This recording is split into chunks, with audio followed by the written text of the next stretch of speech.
done this. Welcome to the Holistic Wealth Podcast. I'm your host, Keisha Blair, wife, mother of 3, author of Holistic Wealth, and founder of the Institute on Holistic Wealth. The show will showcase various experts in the key pillars of holistic wealth. Each week, we deliver the best information on how to become holistically wealthy and live your best life. Today, we have a very special guest with us. We have Nick Loper. Now, Nick is a best-selling author, award-winning podcaster, and he's well-known for his amazing business, sidehustlenation.com. And Nick is on a mission to help people build their own income streams and amplify their earning power. Nick, welcome to the show. Thanks for having me, Keisha. It's great to have you here. And so I just want to start with, giving the audience a sense of your journey up to this point. And I know, you started from a young age, right?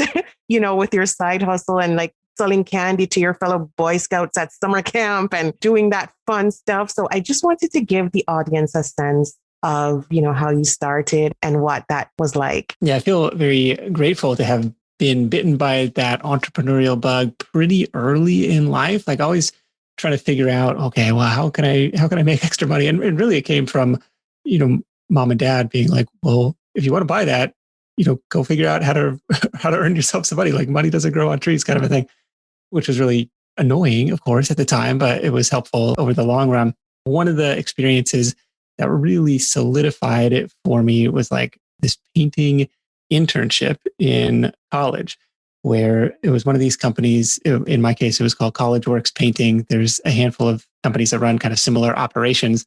They said, here's your assigned territory. Your job is to go and paint as many houses as you can over the course of the summer. And of course, they teach you how to estimate jobs and they set up accounts for you at the different paint vendors.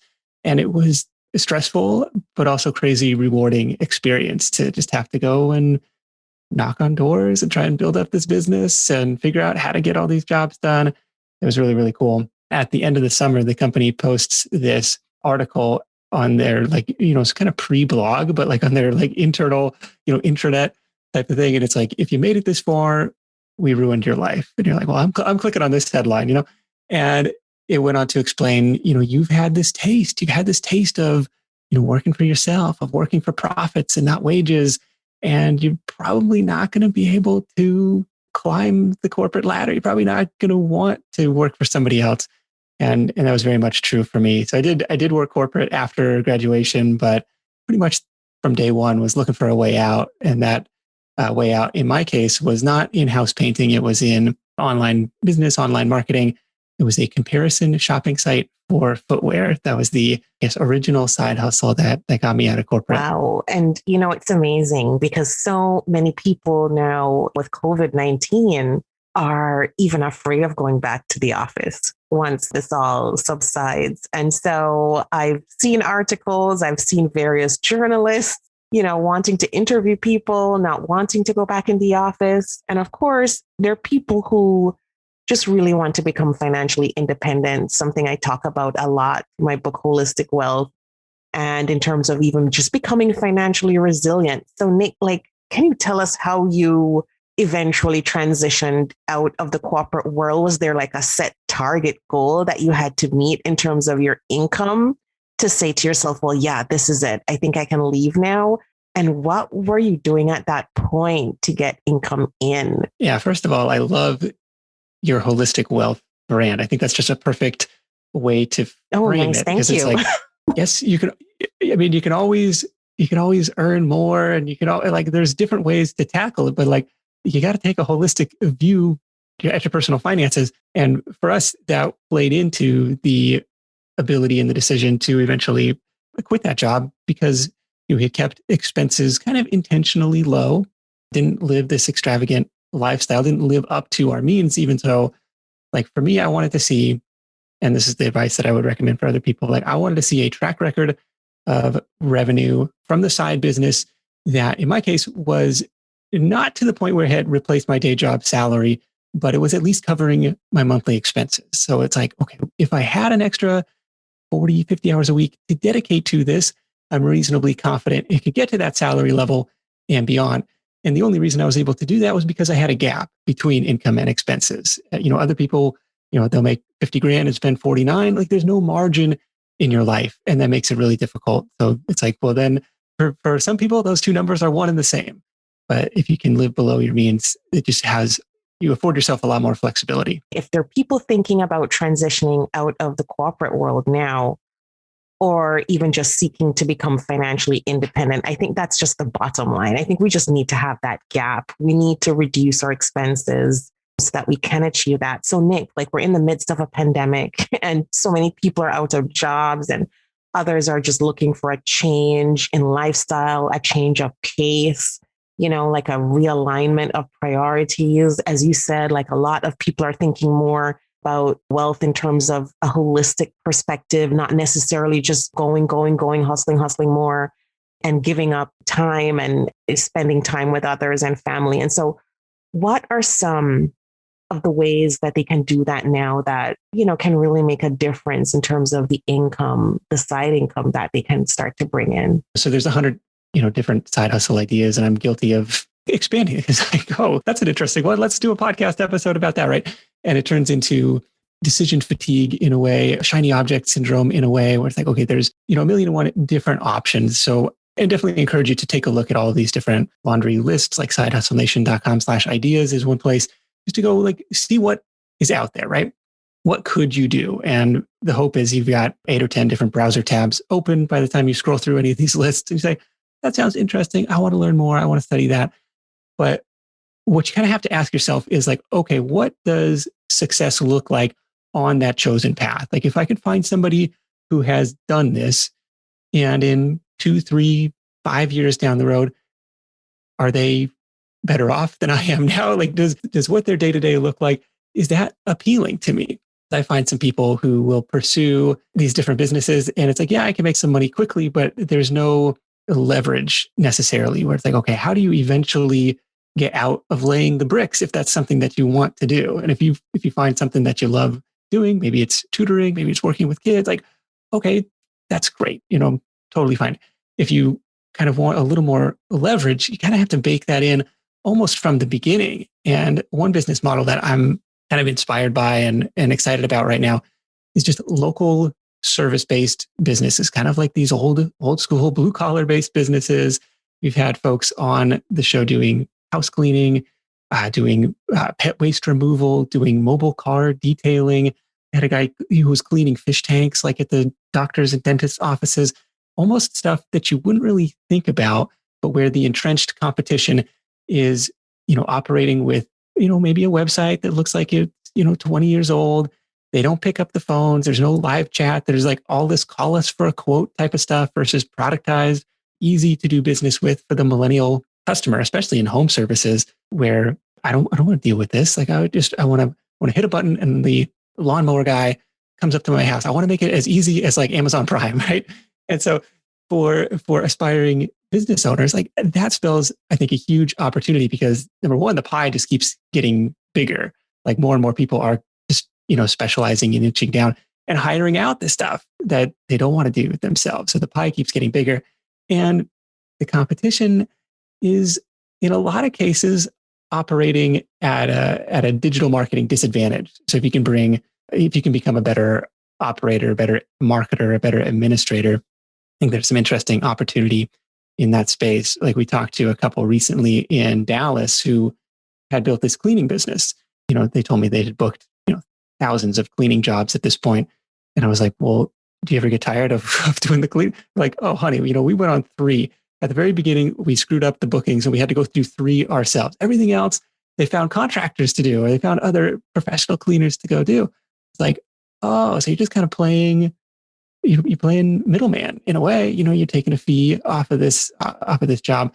That's one that I'm kind of inspired by right now and seeing some people having some success in that type of space. That's interesting because that I think is the big question for everyone now as they try to pivot to a side hustle is what can I do that's most convenient that I can just get into quickly, start making money fast.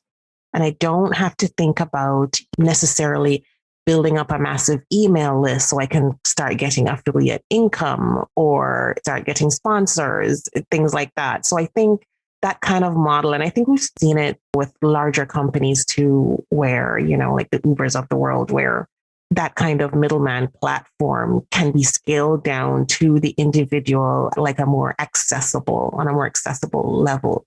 So is there anything else with regards to that type of side hustle, Nick, like in terms of other ideas that you're seeing out there that could work? Yeah, so I think that works both offline and online. Probably a little more challenging online to do, what would be called like a drop servicing model, where you're the marketing front, and then you find contractors behind the scenes to go do the work. Just because there's more competition online, like it's global competition instead of local competition. On the online front, the couple models that I'm probably most excited about right now are just YouTube-based content, whether that's just documenting your story or answering questions as you discover them, as you kind of uncover them along your path. So there's a channel that I recently discovered called Furniture Flipping Teacher, where it's like this kindergarten teacher in the middle of the country, and she's super cute, and she just is like, here's what I flipped this month. Here's what I made. I'm putting all that towards my student debt. And, in one of her recent videos, she's like, I made $1,700 flipping furniture, painting out in the garage and selling this on Facebook Marketplace.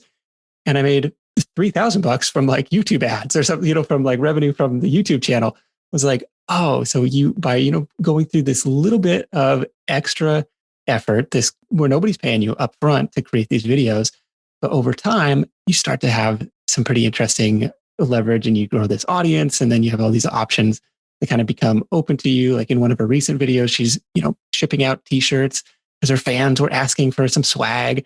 Like, I love this. If you were just, heads down, sander and paintbrush in the garage, nobody would ever have found you. And you could have she was making good money doing the furniture flipping, but, she opened up a whole new revenue stream doing it that way. So I do like the YouTube stuff, especially over like, as a podcaster, it's kind of hard to like be down on podcasting. And I still think there's a huge market share left to conquest in podcasting.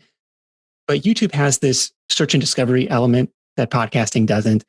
YouTube has this viral element that YouTube does, or that podcasting doesn't, where, you can start to show up in the suggested videos, or people who watch this also watch this kind of a thing. It's really interesting to see what people are doing over there. And my eyes have been opened to YouTube as an answer engine, just from some of the old videos I did like years ago. How to create a folder in Gmail or something is one of the videos that I have. How to keep Dropbox from taking up all your local storage. And it was like, these were problems that I had, figured out how to do it, create in most cases, like 60-second screen recording video, not a lot of production quality going on. I'm not even on the screen for these, but I'm narrating them. And, they continue to rack up views, continue to rack up modest amounts of ad revenue, but it's like, it feels like the most passive income in the world. I like the YouTube angle, answering questions, already asking you for help with what are the challenges, hurdles that you've overcome in your own life. And you kind of start from there. And if you keep it somewhat broad in the early days, I think you have a platform that you can build on for years to come. The other kind of online business model that is most exciting right now is just what people are doing with email newsletters. I think we saw that Morning Brew sold for like $75 million or something last fall. And it's like, for a really low overhead business, I like the curation model, where you could say, okay, here's a niche that I'm interested in. I'm reading these articles anyways. So I connected with a gentleman. I think his newsletter was TLDR, like the too long didn't read newsletter. He's like, I'm reading all of these like, TechCrunch and like, Silicon Valley type of newsletters or blogs and websites. Anyways, what if I like summarize those and as a service sent those out in a free email newsletter? And now he's got, I don't know, hundreds of thousands of subscribers. He's doing just fine with like ad revenue. But again, once you have people paying attention, then you got options. You can sell products, services, ads, affiliate stuff. And it becomes a really powerful, really time leveraged type of thing. No, that's amazing. And so as you're talking, Nick, like I'm thinking about even some of the methods you mentioned a while ago, and I'm wondering how to build up that subscriber base fast, like whether it's YouTube or the email newsletters. Once you want to start, I'm thinking about the methods that people can use to really build that fast? Like, I know you have like a really solid email newsletter yourself in terms of the size of your email list. And I know YouTube can be challenging for some people to scale very fast. So I don't know if you have ideas or suggestions on how people can really do that so they can, try to start getting that income from those methods. In most cases, especially with the email list, it's going to start with your own personal network. Like, hey, one-on-one outreach. And this is what I did in the early days of the podcast too. One-on-one email outreach. Hey, I'm starting this thing. Even if you're not the target audience for this, you kind of plant the seed like, well, this is something, if I know anybody who's interested in, hopefully you get that first recommendation. Oh, you got to go check out Nick's show. He said he was doing something. The same thing with the email list. I'm starting this thing. It's about, I'm going to send out my 3 best tips for home gardeners every week or every, whatever it is, whatever niche you choose, and then trying to spider it out from there. What really grew Morning Brew and The Hustle was kind of in this internal referral program where it's like, hey, refer 3 readers, get some stickers, refer 10 readers, join our free Facebook group, refer 25 new subscribers and we'll send you a t-shirt kind of a thing, which I think is interesting. And actually, I think that's built in on some email platforms now like ConvertKit, which is really cool. And actually just asked in my subscriber survey, like, what if I could incentivize you to share this content with your friends? Like, what would be compelling? And so I got to go through the survey responses to see what people said there, because I think it is an interesting place. Like, if you can rally the existing subscribers that you have to start the flywheel spinning. Mm-hmm. No, and those are great ideas for sure. And it's so amazing with everyone home now. I think it provides that opportunity. And so, Nick, just to get into like your own personal sources of passive income and what's working for you personally now, is it possible for you to tell us what are your major sources of income in terms of where that revenue comes from? And if that has changed any at all during this pandemic? Well, there was one big change. So the 3 revenue stools for me have historically been, at least for the last several years, advertising on the podcast, like sponsorships on the podcast, affiliate income through the blog, through the website, through the email list. And then the third leg of the stool kind of be my own side hustle experiments. And that would be, self-publishing. That would be, selling a course on Udemy. I dabbled a little bit with eBay and Amazon back in the day. I did a lot of freelancing back in the day. I did freelance like book editing and freelance recruiting back in the day. And then I had another affiliate site that I ran. And that was the big change, was in October, ended up selling off that site to focus more on the Side Hustle Nation blog and podcast. And so, Nick, like if you had to zero in on, 1 or 2, I mean, the podcasting is also like this field that everyone's trying to get in on right now in terms of trying to reach a larger audience and with everyone at home. And then it's so versatile in terms of the content types that it can be really easily repurposed. Is podcasting for you one of the major ones? And do you have any advice in terms of that as a revenue stream? It was a long, slow game. And in many ways, it's a little bit tougher today. There's more listeners than ever before, to be sure. But there's also more money in the space. And by that, I mean big media players, right? In 2013, when I started, there was as much of an NPR, New York Times, ESPN presence in the podcasting space that they have now. And so that's not to say you can't compete. You're probably not going to be able to compete with the production quality of a team that has, a staff of 14 to produce an hour-long show. But you are able to compete on content and say, I'm going to be the best resource for this given niche. Had a guest on recently who had a laundromat podcast, and he was like, Nick, it's going surprisingly well. And I was like, well, why do you say surprising? And he's like, because it's a laundromat podcast. Like, let's be honest. I was like, okay, fair enough. But he was interviewing laundromat business owners and trying to build a little bit of a following in that space. And if you're super niche down, it may not take this huge audience. Like, you can find other ways to monetize versus the traditional sponsorship model. So, Nick, I know you did the free personal financial identity quiz that I created, and I've been having a lot of fun asking guests to share their thoughts on their results with the audience, because we've been learning a lot and it's been so insightful, especially coming from entrepreneurs like yourself. So I just wanted to ask you to share your results with us and any thoughts that you have on the results, just in terms of how you've scaled your business, how it's impacted your entrepreneurial journey, your money philosophy, even your relationships, at home, because we've spoken a lot about that as well with guests, because it covers such a wide gambit of this whole personal financial identity thing. It's so great for couples. It's great for looking at it with negotiation, conflict management. So there's a lot wrapped up in it. Can you share your results with us? Yeah, no, I should have my wife take the quiz too, see what she scores. That would be good. But no, it was a lot of fun. I scored minimalist, which was, I was between some of the different answers. Like it could have gone either way, but minimalist, I think, is a pretty accurate description of how things operate, how things run, because it kind of falls into that whole, keeping things lean, trying to take a holistic view at everything and saying, well, yeah, you could probably get more revenue if you chase this thing or if you hired this person. But is that really how you want to spend your time? Is that really what you want to do? I don't know.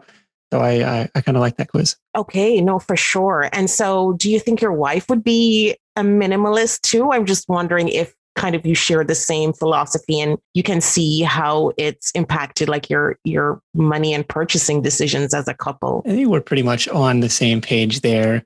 I mean, I know your other choices were like risk taker, which definitely would not be her. What were the other options? Yeah, so there's the risk taker, there's the anxious spender / investor, and there's the maximalist. So those are the three others in addition to the minimalist. Yeah, there's a lot of anxiety related to making the wrong purchase decision. And that goes for both of us. Like I'm the person who always thinks the market is about to tank.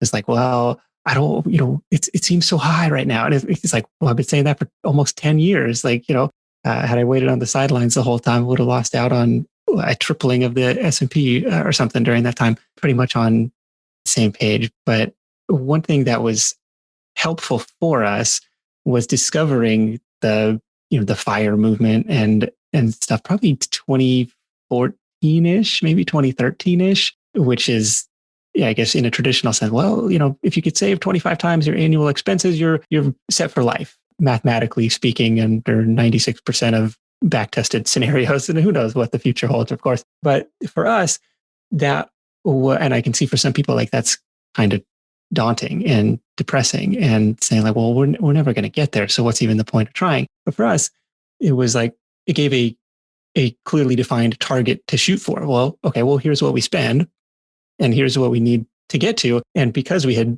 been living this, holistic wealth, reasonably minimalist lifestyle, like living below our means, it didn't seem like this impossible mountain to climb. I was like, oh, okay, that seems like within striking distance. Like we keep doing what we're doing and we keep making intelligent decisions. Like we can get there. And I think that was really empowering.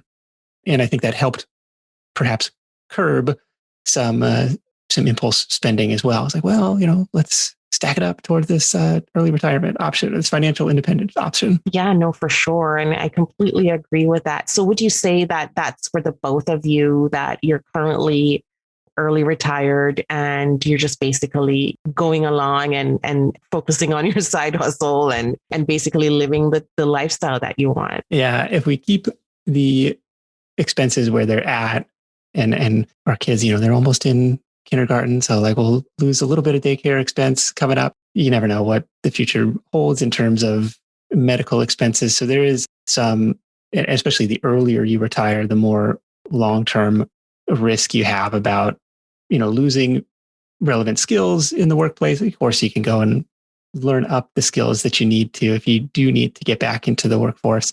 I'm grateful to be in a position where work is optional and you can kind of take on projects that are still fun. In fairness, she still works. She still works full time. She's a mechanical engineer because she's like, I kind of like this gig and I got to figure out, what that next chapter might look like.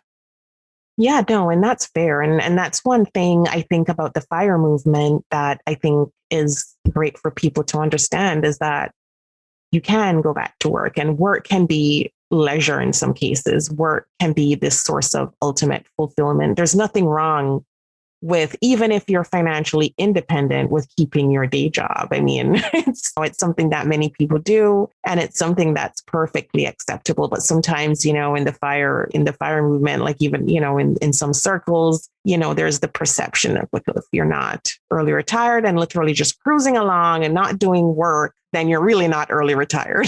Yeah. I mean, you still need something meaningful to put your days toward that gives you some sense of progress and purpose. Mm-hmm. Absolutely. Absolutely. So Nick, it was amazing having you on the show. Could you just tell people where to find you? Sure. So sidehustlenation.com is the best place to find me if you're looking for side hustle ideas. Of course, that link that we mentioned, sidehustlenation.com/ideas, is a great place to start. The most active social channel for me is the Side Hustle Nation Facebook group, which if you search Side Hustle Nation on Facebook, you'll find it. Or if you hit sidehustlenation.com/FB, it'll redirect you over there. Okay, perfect. So once again, Nick, thank you so much for sharing those nuggets of wisdom with us. It was great having you on the show today. Thank you.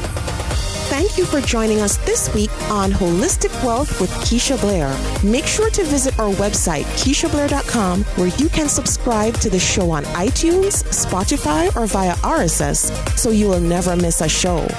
While you're at it, if you found value in this show, we'd appreciate a rating on iTunes, or if you simply tell a friend about the show, that would help us out too. Are you a member of the Institute on Holistic Wealth? If not, what are you waiting for? Go to instituteonholisticwealth.com/memberships to choose your membership plan and join. As a member, you get so many perks: free worksheets, advice, coaching, and a member's workshop to design an intentionally designed life. You need to figure out your life purpose?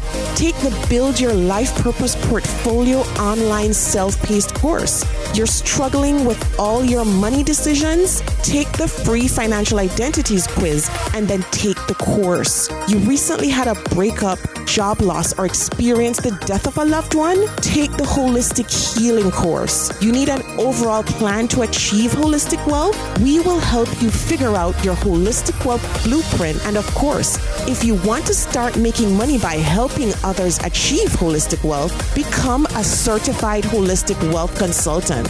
Regardless of what career you've got, the Institute will show you how to increase your income and walk in your purpose. The sooner you join, the sooner you start to achieve a more holistically wealthy lifestyle. And you're going to want to stay for a very long time. So go to instituteonholisticwealth.com/memberships to join. If you haven't read the book yet, pick up a copy of the award-winning, best-selling Holistic Wealth 32 Life Lessons to help you find purpose, prosperity, and happiness.